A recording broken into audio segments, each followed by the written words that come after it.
cosa hacemos. ¿Qué hacer para que este país? ¿Usted cree que hay alguna receta, algún remedio para el país? Y Querol contestó, sí hay remedio. ¿Y sabe qué contestó? Que hay que hacer el Perú de nuevo.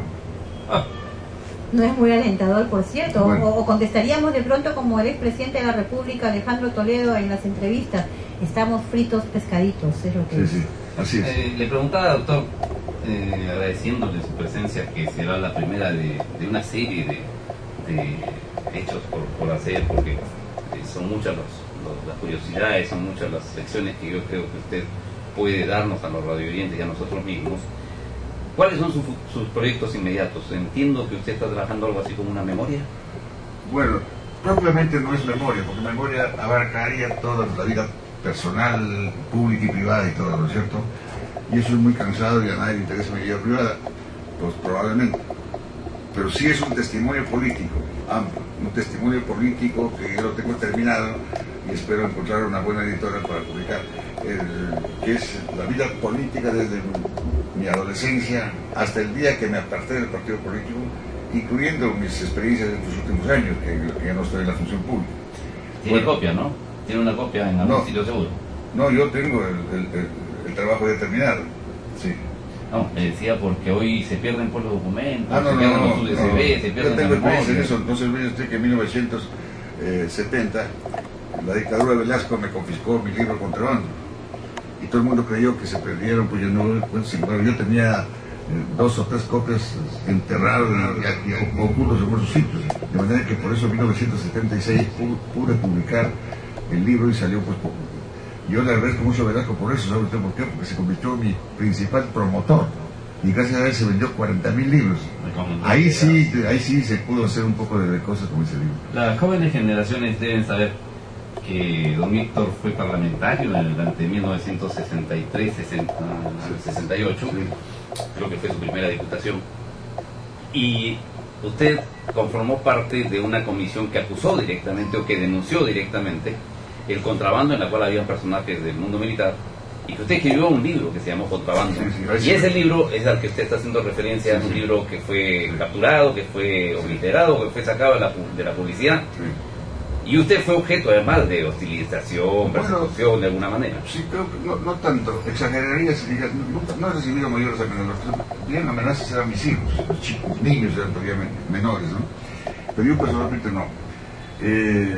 Es que nosotros obramos con justicia y no se olvide que fue la primera comisión investigadora en los 100 y pico de años de la República que se hizo y que sí tuvo efectos importantes porque fueron a la cárcel un ministro de Marina, Martínez Macera, un diputado, el superintendente de aduanas, todos los jefes policiales de la PIP, no quiero mencionar sus nombres ahora para no levantar cenizas, y ministros militares, ministros civiles, generales, funcionarios del Fondo de Salud y del Estado. Es decir, en el libro está una veintena de altísimos personajes, no chiquitos, peces gordos. Sí, peces gordos.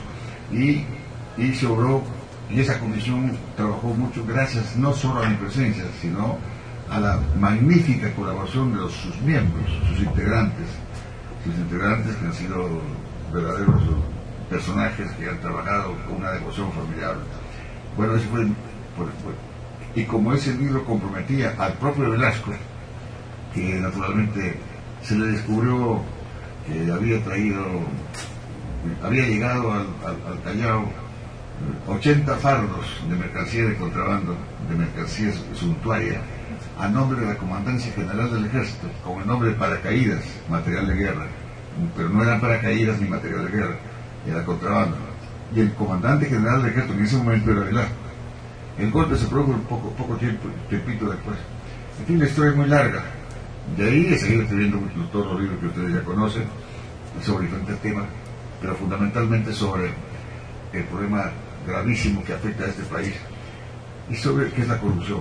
Sobre esto hay mucha gente que se consuela escuchando algunos casos de corrupción en el resto del mundo y todo el mundo cree que en todas partes es igual. No es exacto. Claro, corrupción hay en todas partes, así como hay delincuencia, etcétera. Hay en todas partes, hasta en el cielo.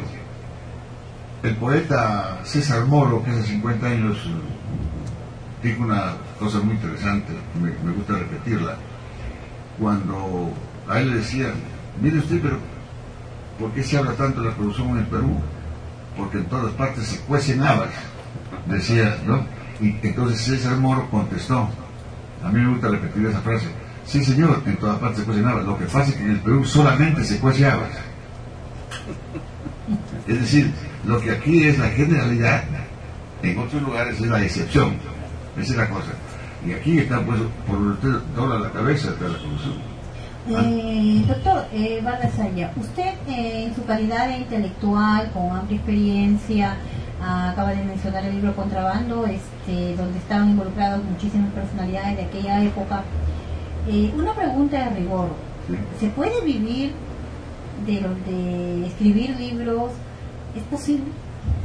Bueno, En esa época, por lo menos, cuando fue el boom del libro Contrabando, bueno, ahí sí, sí, claro, fue la única vez que vendí sí, libros. Pero más de 40.000 es un buen tiraje, ¿no? Y claro, siempre se ha vendido un poco. Usted sabe que el autor no es el que gana tanto, el autor gana simplemente una regalía del 10% sobre la precio de tapa cuando se vende.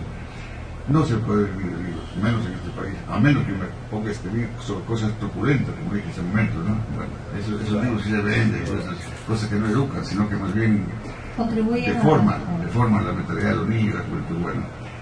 Pero también quiero decir otra cosa. El ser humano racional, el ser humano correcto, un ser humano no necesita mucho para vivir bien. Necesita solamente cultura, necesita educación.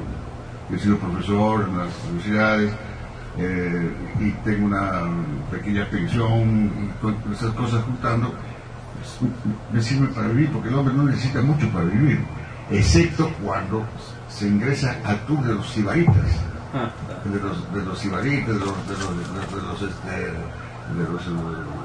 arrogantes, de los que quieren, de los exhibicionistas, de los avaros, de los codiciosos, los que quieren forjar riqueza, quieren tener casa en Chacarilla, en Naplo, en las playas o en el Golfo de San Isidro y permutan departamentos. O permutan departamentos y tener casa en Miami, en Río de Janeiro, en Panamá, etcétera, y vivir. Entonces, la gente que ha entrado a ese mundo de la prostitución, es lo mismo que cuando una mala mujer ingresa al mundo de la prostitución también, exactamente.